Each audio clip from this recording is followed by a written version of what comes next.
This is part 2 of a 6-part video series, How to Take Amazing Images.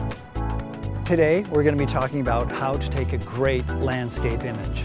In the world of landscape photography, the rules are a little bit different, so you have to force yourself to think a little bit differently. The first rule of landscape photography is everything needs to be in focus. We're here in Minneapolis, right by the Stone Arch Bridge, which is an iconic location in Minneapolis with a ton of history. It's got the old and the new all together.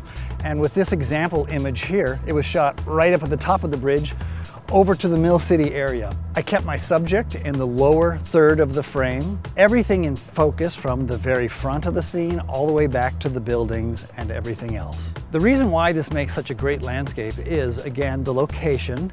Everyone in Minneapolis knows this area very well. The scene is iconic, it's beautiful, the lighting is perfect, but again, everything is in focus. To understand how to have everything in focus like this, be sure to check out our blog on aperture priority, and there'll be another video coming up on that same topic. You heard me mention briefly the concept of keeping this setting into the lower third or upper third of the image. That's the whole concept of the rule of thirds, which produces more beautiful, more interesting images. And we do that in landscape all the time.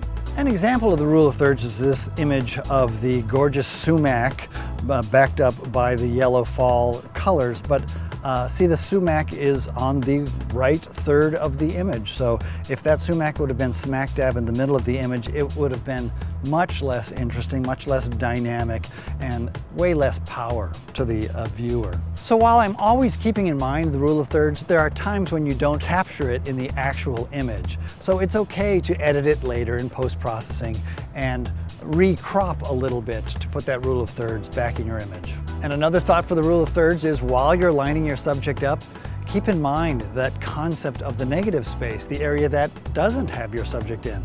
That area also creates more interest in your image. The next idea is the whole concept of interesting light.